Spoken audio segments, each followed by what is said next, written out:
নমস্কার, টিউটোপিয়ার উদ্যোগে আমাদের শ্রীজাতর ক্লাসরুমে আপনাদের প্রত্যেককে স্বাগত জানাই। আমাদের সঙ্গে আছেন আজ দুই তরুণী, যারা প্রতিষ্ঠানের বাইরেও ছাত্রছাত্রীদের পড়াশুনো করান, তাদের পরীক্ষার জন্য তৈরি করেন। আগে আলাপ করে নিই, তারপর আড্ডা দেব। আমার সঙ্গে আছেন পায়েল। নমস্কার। আর আছেন তুলিকা। নমস্কার। নমস্কার। আমি পায়েলকে জিজ্ঞেস করি, পায়েল বাংলা পড়াচ্ছেন, হ্যাঁ। কত বছর হলো? আমি 10 বছর ধরে, বিগত 10 বছর ধরে আমি বাংলা পড়াচ্ছি। আর কোন ক্লাস থেকে কোন ক্লাস আপনার পড়ানো? আমার পড়ানো 5 to 8 বড়দের, আর ছোট অনেকেই আছে যারা 2-3 বাচ্চা, তারা আমার কাছে বাংলা পড়ে। আচ্ছা, এরকমও কিছু ছাত্রছাত্রী আছে। আপনার নিজের কি বাংলার প্রতি আলাদা কোনো টান ছিল যখন আপনি পড়েছেন? অবশ্যই ছিল। উচ্চ মাধ্যমিক পড়াকালীন, মানে আমি যখন ক্লাস 11-12 পড়ি, বাংলার প্রতি বেশ একটা ভালোবাসা আমার জন্মেছিল, যার ফলবশত আমি যখন গ্র্যাজুয়েশনের জন্য যাই কলেজে, তখন বাংলাটাকে নিয়েই আমি বিশেষভাবে এগোনোর জন্য প্রস্তুত হই, এবং প্রায় আমি মন স্থির করি যে হ্যাঁ, আমার জন্য এটাই ঠিক, এবং আমি ভালোবেসে ফেলেছিলাম। এবং তখন এটাও ঠিক করেছিলেন যে ছেলে মেয়েদের পড়াবেন বাংলাটা? একদমই। আমি প্রায় যখন ক্লাস 12-এ পড়ি, যখন আমি নিজে বাংলাটা পড়ছি, বিভিন্ন তখন উপন্যাসের প্রতি একটা প্রেম জন্মাচ্ছে। হ্যাঁ, তো আস্তে আস্তে আমি যখন কলেজে প্রথম পৌঁছাই, তখন আমার কাছে একটা টিউশন আসে যে ম্যাম বাংলাটা পড়াবেন। তো সেই আমার বলতে পারেন যে নিজের ভীতি যে জায়গাটা, যে দুর্বল জায়গাটা, সেই বাচ্চাকে দিয়ে আমি আস্তে আস্তে এগিয়ে যাই। তারপর আমার আস্তে আস্তে শুরু হয় এই পথ চলা। তুলিকা, আপনি ইতিহাস পড়ান, আপনার কত বছর হলো পড়ানোর জগতে? আমি প্রায় 14 বছর পড়াচ্ছি। বাবা, সে তো অনেক দিন। তো 14 বছর কি প্রাইভেট টিউশন করছেন না স্কুলে পড়াচ্ছেন? প্রাইভেট টিউশন করছি 14 বছর, স্কুলের সাথে যুক্ত আছি 9 বছর। তো আপনার তো নিশ্চয়ই ইতিহাসই ছিল বিষয়? হ্যাঁ, আমার ইতিহাসে এমএ এবং বিএড। তো ইতিহাস কবে আপনি ঠিক করলেন যে ইতিহাস ছাত্রছাত্রীদেরও পড়াবেন? কারণ পড়ানোর জন্য ইতিহাস খুব সহজ বিষয় নয়। না, যথেষ্ট চ্যালেঞ্জিং একটা বিষয়, কারণ নিজে ছাত্রী হিসাবে পড়াটা একরকম, কিন্তু শিক্ষকতা করাটা আরো ডিফিকাল্ট। কারণ নিজে পড়ার সময় ভুলভ্রান্তি করা যায়, কিন্তু অন্যকে পড়ানোর সময় ভুলভ্রান্তি করা যায় না, কারণ অন্যের ভবিষ্যৎটা তার বাবা মারা অনেক দায়িত্ব নিয়ে আমাদের হাতে দিয়ে যায়। তো শিক্ষকতা একটা বিশ্বাসের জায়গা, তো সেই বিশ্বাসটাকে ধরে রাখা এবং বিশ্বাসটাকে সাফল্যমণ্ডিত করাটা একটা বিরাট চ্যালেঞ্জের বিষয়। আমার মনে হয় গোড়া থেকেই ভাবতেন যে পড়াবেন না? আমার ছোটবেলা থেকে ইচ্ছেই ছিল আমি শিক্ষকতার দিকে যাব, যদিও খুব মজার বিষয়, একদম ছোটবেলায় আমি ভাবতাম আমি আমার বাড়ির সামনে যে আইসক্রিম বিক্রি করে লোকটি, তার নাম ছিল কপিল দেব। ও আচ্ছা। তো আমি কপিল দেব হব, যা বেঁচে যাবে সেগুলো নিজে খেয়ে নেব। চমৎকার। কিন্তু বড় হতে হতে বুঝলাম এটা খুব সম্ভব নয়, ব্যবসার ক্ষেত্রে নিজের লোকসানটা করা যাবে না। তো বাড়িতে যেহেতু পড়াশোনার একটা পরিস্থিতি ছিল, এবং বাড়ির যারা সিনিয়র ছিল, আমার বাবা, জেঠু, এনাদের একটা ইনফ্লুয়েন্স ছিল যে শিক্ষকতার দিকেই যাব। তো ছোটবেলা থেকে আমি আমার দিদি দুজনে মিলে টিচার খেলতাম। বেশ, মানে সেই টিচার খেলাটাই এখন আপনার জীবনে পড়ে, এখন জীবনের বাস্তব খেলা। চমৎকার। আচ্ছা পায়েল, 2020 সালের 5 সেপ্টেম্বর মানে শিক্ষক দিবস পোশাকিভাবে, তো সেদিনের এমন কি স্মৃতি যেটা আপনাকে আজও উদ্বেলিত করে? 2020 সাল, আমরা জানি সেই সময় করোনা মহামারী একদম তুঙ্গে, সেই সময় পরিস্থিতি। তখন সেপ্টেম্বর মাসে কিছুটা লাঘব হয়েছিল পরিস্থিতি। তো সেই সময় তো আমরা জানি যে চারপাশের পরিস্থিতি অনুযায়ী বাচ্চাদের, মানে আমাদের এখানে যেখানে আমি আর কি পড়াই, যেখানে আমার ব্যাচ, সেখানে তো নিয়ে আসা যায় না।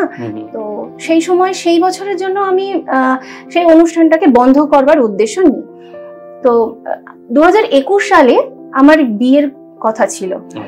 তো সেই অনুযায়ী 2020 ওই 5 সেপ্টেম্বর ছিল ওদের কাছে আমার বাপের বাড়িতে। তো ওদের আমার লাস্ট আমার সঙ্গে সেলিব্রেট করা শিক্ষক দিবস। হ্যাঁ, তো ওরা তো কোনো রকম ভাবেই সুযোগটাকে মিস করতে কখনোই চায়নি।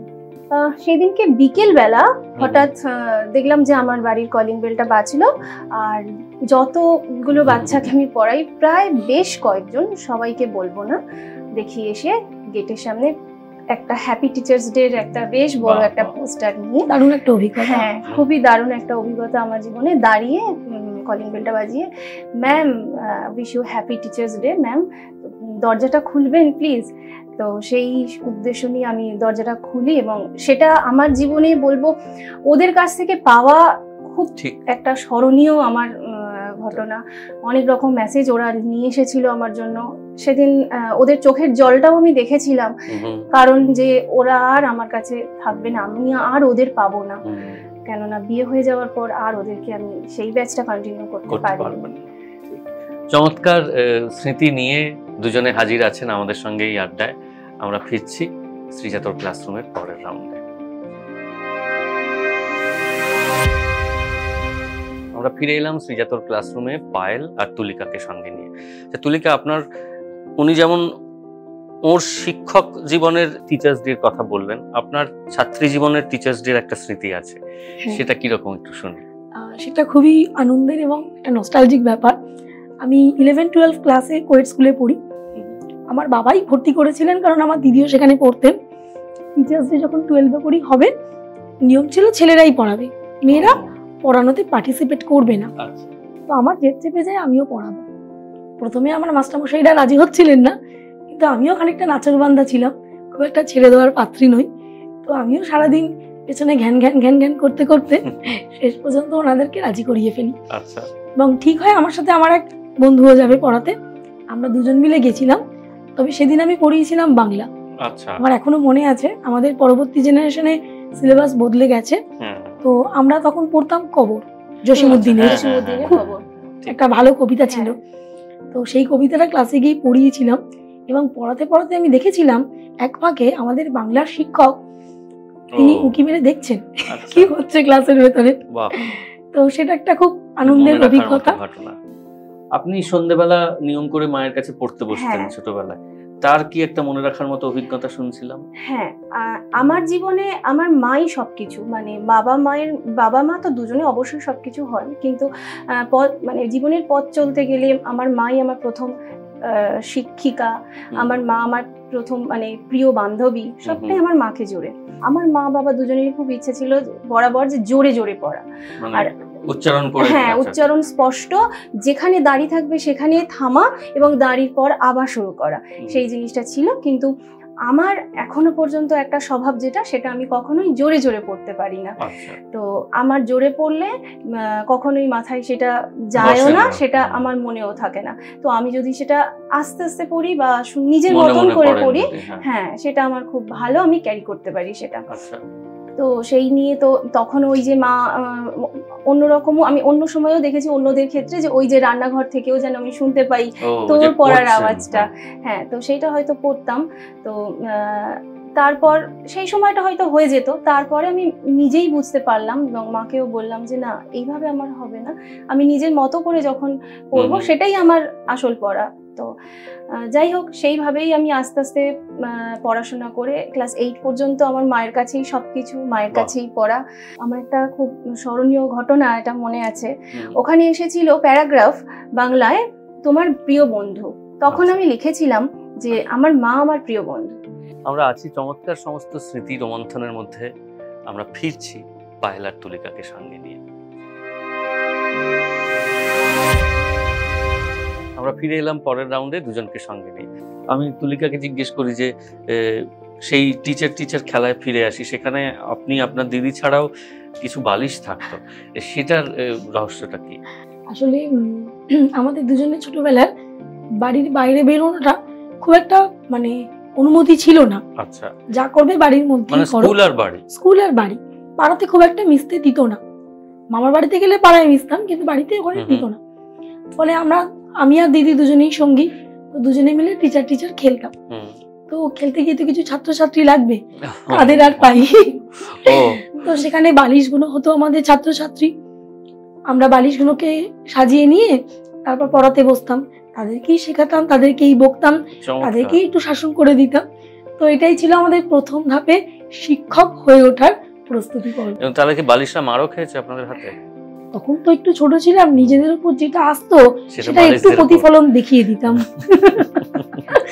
এই ক্ষেত্রে আমারও একটা ব্যাপার, যেটা ওই ছোটবেলা থেকেই শিক্ষকতার ব্যাপারটা আমার মধ্যে এসেছিল, যে আমি বড় হয়ে এই যে শিক্ষকতা করার ব্যাপারটা আমি ভীষণ ভালোবাসতাম ছোট থেকে। তো ওই যে একদম ছোটবেলাতেই আমি চক নিয়ে আসতাম স্কুল থেকে, চক নিয়ে এসে বাবাকে বলেছিলাম বাবা আমাকে একটা ডাস্টার কিনে এনে দেবে।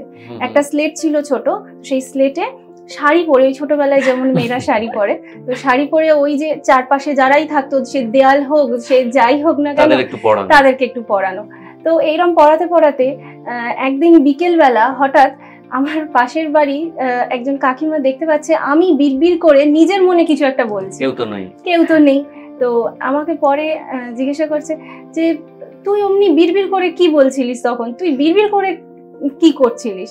তখন আমি নিজে তখন হেসে ফেলেছি, তখন তো একটা অপ্রস্তুত পরিস্থিতিতে পড়ে গিয়েছিলাম। তো যাই হোক, সেটা হয়তো বুঝবার সেই সময় ক্ষমতাটাও আমার ছিল না, কারণ আমার বয়সটা অনেক ছোট, এখন বুঝতে পারি, কিন্তু তখন থেকেই পড়ানোর ইচ্ছেটা ছিল। একদম।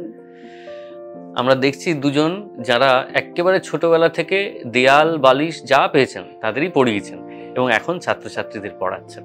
আমরা ফিরছি তাদের নিয়ে শেষ রাউন্ডে। আমরা ফিরে এলাম শ্রীজাতর ক্লাসরুমের শেষ রাউন্ডে।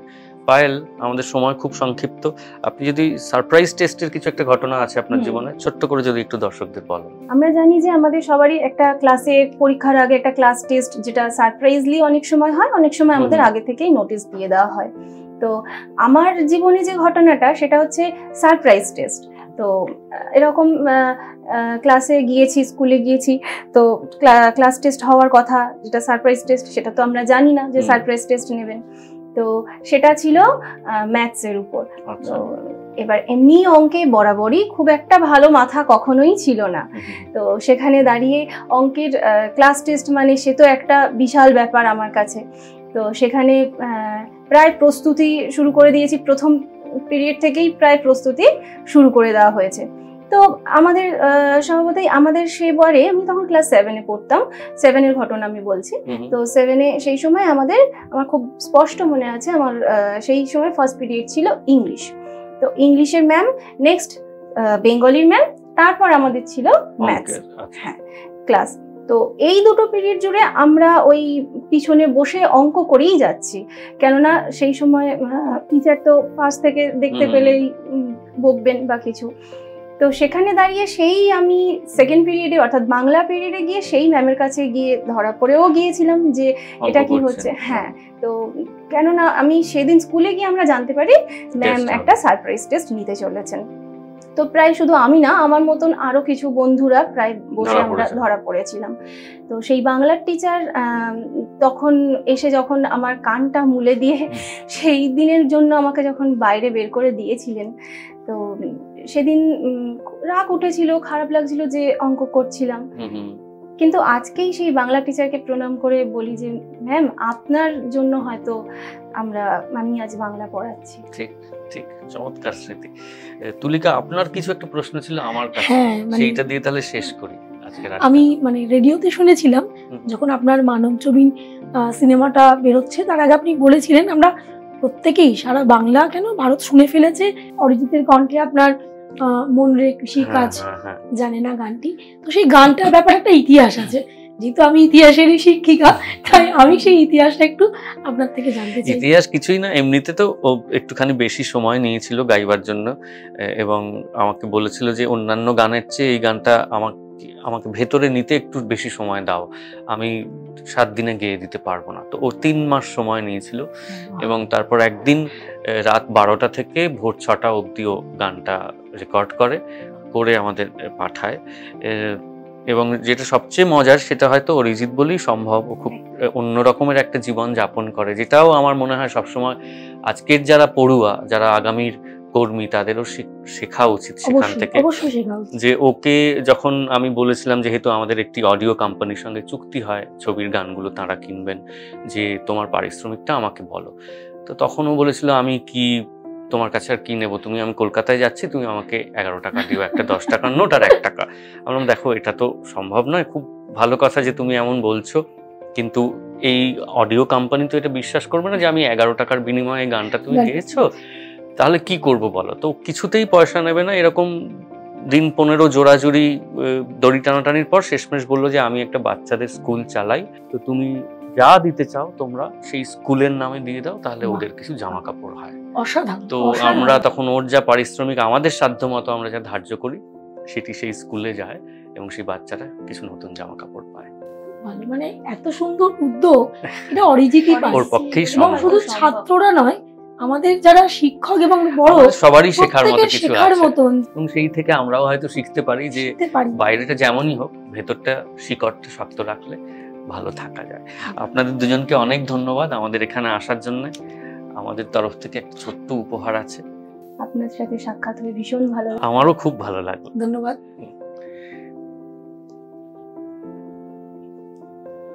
Thank you. আর আপনারা যারা দেখছেন এই অনুষ্ঠান তারা জানবেন যে আগামী দিনেও এমনই শিক্ষকদের নিয়ে তাদের সঙ্গে আড্ডা দিতে আমরা হাজির হব শ্রীজাতর ক্লাসরুমে। ততক্ষণ পর্যন্ত ভালো থাকবেন।